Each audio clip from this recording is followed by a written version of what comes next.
friend lived across the street from the park and noticed it from her window frequently.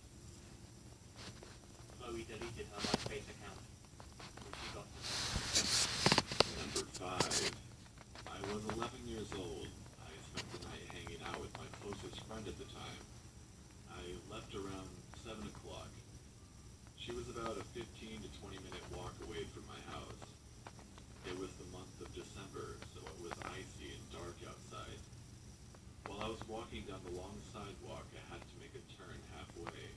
Across the turn, down the sidewalk, I noticed a man way further down. I was alone at the moment. 10 seconds later, a 4-door car drove up to him. It was a long street till my turn, so I watched him talk to whoever was in the car. It sped off and he just stopped, watching me walk. As I kept walking, all I heard was someone shouting at me, "Hey you, come here!" I freaked the fuck out. I started walking faster and then noticed he started running towards me. I started running for my life. Since the ground was covered in snow and ice, all I literally thought as I was running was, "Please God, don't let me slip. Mom, please help me." I was crying as I was running. He caught up extremely fast. I kept looking back and noticed the car slowly driving behind him. As I ran, I felt his arm reach out and try to grab the hood of my sweatshirt. By God's grace, his hand slipped, and I ran a block trying to find a house with its lights on. I finally found one and banged at the door, almost ready to break it down to get in. This older couple finally answered. I ran inside explaining what happened. The husband then went outside to try to find them, and when we went out, he saw the man standing at the end of the street just staring at him, and then he ran off. My mom called the cops and pulled me out of school for 4 days afterwards. The guy was never found. For a while afterward, I would buy flowers and a card and leave it on the couple's doorstep, thanking them for saving my life. God only knows what would have happened if you got me and dragged me to the car. Number 6. Just to give you some background information, I'm a 29-year-old female, and this happened to me 4 years ago. My family lived on a farm in rural outback Western Australia, just north of Geraldton, in a modest-looking wooden farmhouse. My son and I lived here alone most of the time, while my husband worked on rotation up north on the mines. We had no neighbors, no mobile phone reception, and very little connection with the outside world, with the exception of the television. There was only one window in the house, situated above my bed in the bedroom. It was a small old wooden framed window with no curtains. However, the window was completely jammed, and as much as I tried to close it, there was about 2 inches of opening near the bottom of the window frame. My husband and I had spent a while trying to oil the hinges and loosen it up the day before he left to go to work again. But we gave up, as it wasn't a huge issue at the time. Fast forward to a couple of nights later. I'm standing in front of the TV, doing the ironing, and watching Sex and the City reruns, while my son is asleep in my bed. As I walk up the hallway to enter the laundry to grab another load of washing, I pass my bedroom, and I pop my head in to check on my son. My heart stops. The window frame above my bed is shuffling from side to side. My eyes scan down, and what I see next will never leave my mind again. There were 2 hands squeezing through the gap of the window, trying to lift up the jammed frame.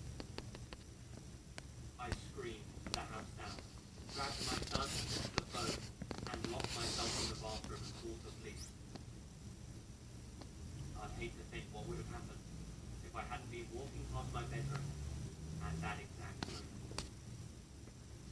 We've since moved from this house not long after this incident occurred. We fixed the window straight away, but I could never seem to shake the feeling off that someone was watching me while I slept. So we packed up shit and moved to Perth for our new life. Number 7. To give a little context for this story, I was right around 15 and living at my dad's house when this happened. We lived in a quiet neighborhood up in the hills.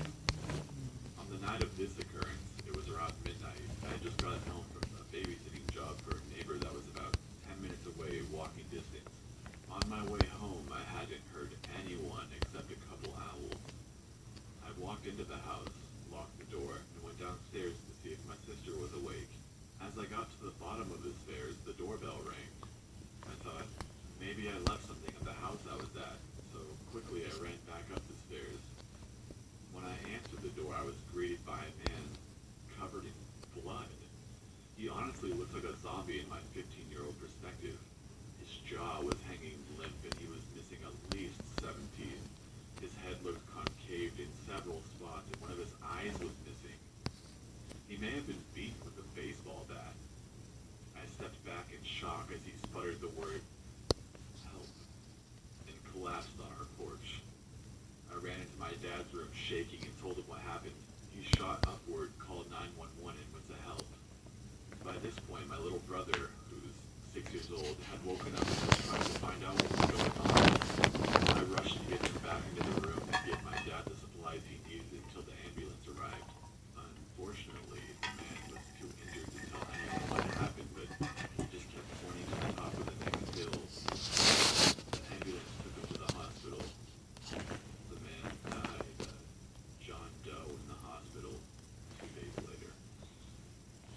Number 8.